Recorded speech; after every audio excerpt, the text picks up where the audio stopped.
La historia de Adelis comenzó Con extraños ruidos por la madrugada, Hablamos del año 1960, cuando en el convento movimientos autónomos de los objetos, arañazos en las ya no se paredes. profesaba el culto que le diera vida.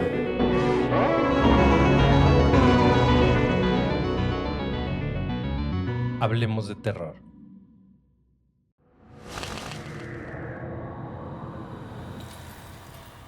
Hola terroríficos, ¿cómo les va? Como siempre quiero agradecerles por seguirnos y acompañarnos en cada relato. Sean bienvenidos a este espacio donde tratamos de desconectarnos de la rutina diaria y disfrutar de un relato de terror. Así que los invito a que se preparen su bebida favorita, se relajen e imaginen que son parte del relato. Hoy les comparto un complemento al final del relato Cuando cae la lluvia. Les recomiendo escuchar las primeras partes para entrar en contexto.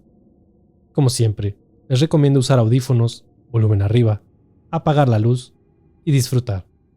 Esto es, Hablemos de Terror. Bienvenidos.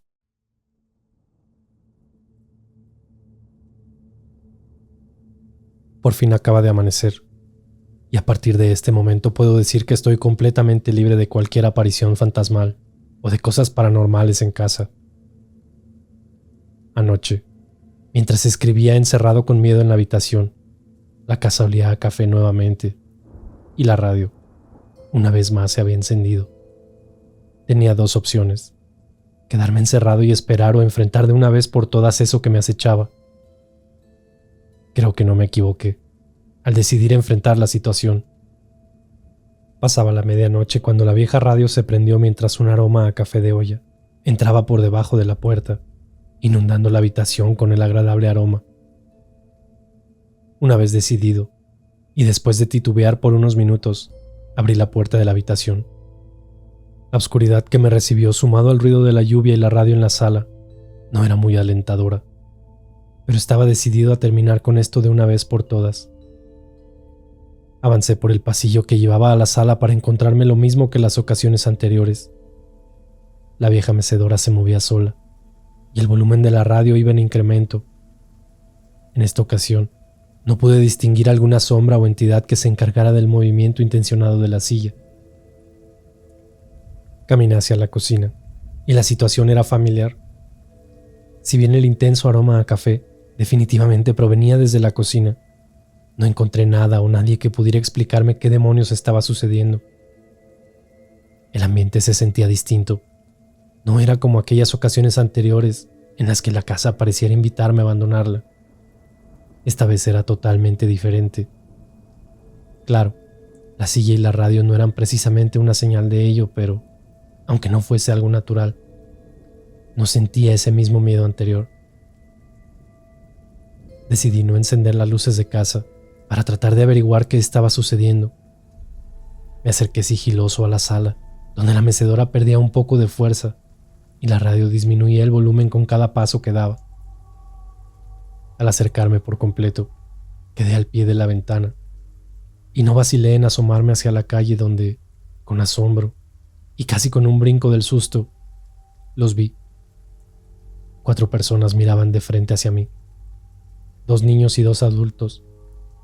Aquella mujer que estoy seguro era la que había visto en mi cocina, y seguramente el hombre que se sentaba en la mecedora. Los niños eran los mismos que había visto en distintas ocasiones en la calle. Hasta ese momento, si bien no tenía miedo, seguía sin entender qué pasaba y por qué seguían manifestándose cosas en casa. Ojalá hubiera sabido que esta ocasión solo estaban tratando de ayudar y de devolver el favor. Mientras observaba las extrañas apariciones al pie de la ventana, a mis espaldas, los focos parpadearon en un intento por encenderse, para terminar por tronarse alguno de ellos, acompañados de un intenso frío y un aroma como a humedad impregnada. En ese momento, las 4 entidades que permanecían de pie afuera señalaron al mismo tiempo hacia mi persona, o bueno, al menos hacia mi ventana. Fue ahí cuando supe que algo estaba mal. Recuerdo girar mi cuerpo hacia el interior de la casa, y ahí estaba él. Algo como una sombra que desprendía un aroma a putrefacción combinada con humedad y moho que era penetrante.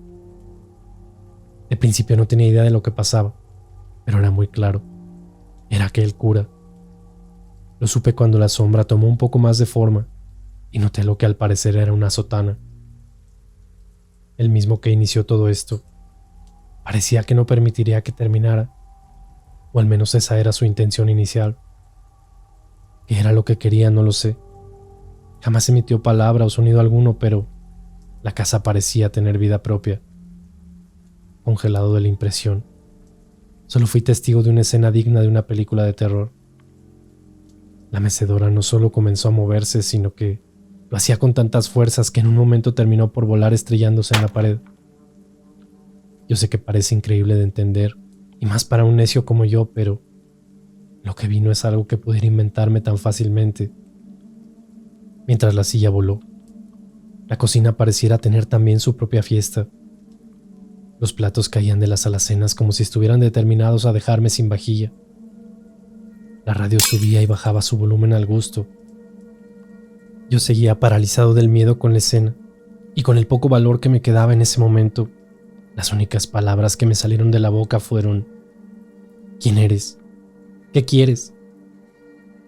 El sonido ensordecedor, de lo que pareciera un rugido junto con una especie de corriente de aire, se sintieron en la sala de la casa. En ese momento, en una de las paredes donde yo tenía una pequeña cruz pegada a la pared, noté cómo lentamente aquella cruz comenzó a girar. Lo hizo lentamente hasta quedar completamente de cabeza, para un par de segundos después salir volando contra la pared de enfrente. Ya una vez me había desmayado del miedo, y parecía que en este momento estaba a punto de hacerlo. Esto no podía ser el fantasma del cura. Era algo más maligno, y no tenía idea ni de quién o de qué era, y menos aún, qué demonios se supone que yo debía hacer. Fueron segundos eternos, en los que entre el miedo y la desesperación no sabía qué hacer. Corrí hacia la habitación donde al parecer el foco seguía intacto, así que encendí la luz, y nuevamente, como por obra de magia, todo se tranquilizó. Era momento de asimilar qué diablos acababa de suceder y cómo iba a ser para que todo terminara. No sabía si lo que acababa de suceder se repetiría o, peor aún, empeoraría. No pasaron ni un par de minutos cuando desde la sala un aroma distinto pero familiar se desprendía. No estaba seguro, pero era aquel perfume que mi mujer tenía por favorito. A estas alturas ya me creería cualquier cosa que sucediera, así que salí de inmediato a la sala, pero no había nadie. Sin embargo, el aroma ahí estaba. Avancé hacia la pequeña mesa donde se encontraba la radio, y de pronto se encendió. Dos cosas noté en ese momento. La primera de ellas es que junto a la radio se encontraba la pequeña cruz que había volado desde la pared. Pareciera como si alguien la hubiera recogido y la hubiera puesto ahí, asegurándome de encontrarla. Lo otro que noté era un sonido de estática en la vieja radio. Incrementé un poco el volumen y, prestando un poco más de atención, lo escuché. Era ella, estoy seguro, si no, ¿quién más? Entre la interferencia y a lo lejos claramente escuché unas palabras decir: Ponle una cruz. No entendía. ¿Ponle una cruz? ¿Qué significaba eso? ¿A quién? ¿En dónde? Estuve pensando por un par de minutos, cuando de golpe todo vino a mi cabeza. El día que todo terminó, la vieja cruz de la parroquia terminó al fondo de la presa. Después de eso, todos los cuerpos encontrados fueron velados y enterrados propiamente, pero habíamos omitido uno. El cuerpo del cura nunca fue encontrado, ni se le dedicó un espacio en el camposanto para que su alma descansara. Eso era lo que debía hacer.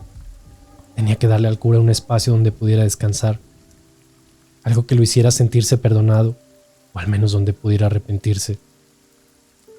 Estaba lloviendo muy poco, así que decidí no postergar esta situación más de lo debido. Tomé mi auto y la misma cruz que tenía en casa. Salí de inmediato rumbo al panteón del pueblo. Al llegar al cementerio, pasó algo que ya ni siquiera sé si fue real o todo fue una mera sugestión, pero les puedo prometer que no estoy loco. El lugar desprendía un aroma a café de olla, como el que percibía en casa, pero la verdad no presté mucha atención. De inmediato, en una parte algo despejada, improvisé un montículo de tierra y enterré la cruz que llevaba conmigo.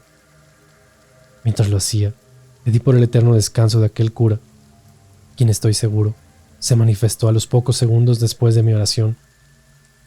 Esta vez no sentí aquel miedo. Al contrario, de alguna manera percibí la paz que estaba recibiendo esa pobre alma. Quiero imaginar que el olor a café de olla tal vez sería porque al padre le gustaba eso. Nunca lo sabré. El resto es historia.